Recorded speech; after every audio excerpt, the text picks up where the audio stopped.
তো গাইস এখন কিন্তু খুবই ভাইরাল চলছে যে গুগল জিমিনি দিয়ে সবাই ফটো এডিটিং করতেছে, বাট আপনি পারছেন না, আপনার এই প্রবলেমটা হচ্ছে। তো আপনারা দেখতে পাচ্তেছেন, তো আপনি যদি ফটো বা এডিট করতে চান তাহলে আপনার এই প্রবলেমটা আসতেছে যে আপনি ফটো এডিটিং করতে পারছেন না। তো কিভাবে এই প্রবলেমটি পার্মানেন্ট সমস্যার সমাধান করবেন আজকের ভিডিওতে আমি আপনাদেরকে দেখাবো। তো এই সমস্যাটি সমাধান করার জন্য গুগলে এসে গুগল জিমিনি সার্চ দেওয়ার পর প্রথম ওয়েবসাইটটিতে ক্লিক করে দেবেন। প্রথম ওয়েবসাইটটিতে ক্লিক করার পর নিচে প্লাস অপশনে ক্লিক করলে আপনার গ্যালারি ওপেন হবে। তো আপনি আপনার গ্যালারি থেকে যে ফটো দিয়ে এডিট করতে চান ওই ফটোটা সিলেক্ট করে নেবেন। ফটোটা সিলেক্ট করে নেওয়ার পর গাইস এখানে আপনাদেরকে টেক্সট লিখতে হবে। তো আমার টেক্সটটা আগে থেকে কপি করা ছিল, তাই আমি এখানে পেস্ট করে দিলাম। তো আপনারা আপনার মতো করে টেক্সট লিখে দেবেন এবং এই টেক্সটটা আমি আমার ভিডিও ডিসক্রিপশনে দিয়ে দেবো, চাইলে আপনারা নিতে পারেন, ঠিক আছে। তারপর এখানে আমি পেস্ট করে দিলাম, ঠিক আছে। পেস্ট করে দেওয়ার পর দেখতে পাচ্ছেন এখানে কিন্তু আমার ফটো জেনারেট হচ্ছে। তো এখানে আপনার কিছুক্ষণ ওয়েট করতে হবে। তো গাইস দেখতে পাচ্ছেন আমার কিন্তু ফটো কিন্তু জেনারেট হলো না। তো এখানে দেখতে পাচ্ছেন যে সরি দেখাচ্ছে, তো আমার জেনারেট হবে না।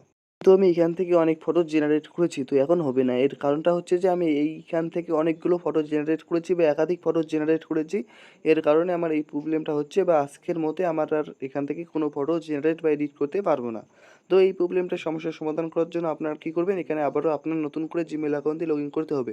তো আর একটা নতুন জিমেল অ্যাকাউন্ট দিয়ে লগ ইন করতে হবে, তাহলে আপনার এই প্রবলেমটার সমস্যার সমাধান হয়ে যাবে।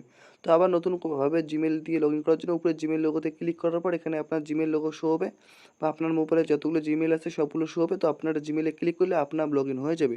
তারপর নিচে আবারও প্লাস অপশনে ক্লিক করলে আপনার গ্যালারি ওপেন হবে। তো গ্যালারি থেকে আপনি আপনার পছন্দ মতো ফটোটি সিলেক্ট করে দেবেন, যে ফটো দিয়ে আবারও আপনারা এডিট করতে চান। তারপর গাইস ফটোটি সিলেক্ট করে দেওয়ার পর এখানে আপনার টেক্সট লিখতে হবে। তো আপনি আপনার পছন্দ মতো টেক্সট দিয়ে দিবেন। তো টেক্সটটা দিয়ে দেওয়ার পর দেখতে পারবেন যে আপনার এখানে ফটো জেনারেট হবে। তো গাইস আপনারা কিন্তু দেখতে পাচ্ছেন এখন কিন্তু আমার ফটো এখানে জেনারেট হচ্ছে। তো গাইস আপনারা কিন্তু দেখতে পাচ্ছেন। তো এখানে আপনার 2-3 সেকেন্ড ওয়েট করতে হবে। 2-3 সেকেন্ড ওয়েট করার পর দেখবেন যে আপনার ফটো জেনারেট হয়ে যাবে। তো গাইস আপনারা কিন্তু দেখতে পাচ্ছেন, আমি আপনাদেরকে প্রমাণ সহকারে দেখিয়ে দিলাম যে আগে কিন্তু আমার কোনো ফটো জেনারেট হচ্ছিল না, এই প্রবলেমটা আসতেছিল, বাট এখন কিন্তু আমার প্রবলেমটার সমস্যার সমাধান হয়ে গিয়েছে এবং এখন কিন্তু আমার ফটো কিন্তু জেনারেট হয়ে গেল, আপনারা কিন্তু দেখতে পাচ্ছেন। এবং আমি কিন্তু এই ফটোটা আপনাদের সামনেই জেনারেট করে দেখিয়ে দিলাম। তো গাইস এই ছিল আজকের ভিডিও।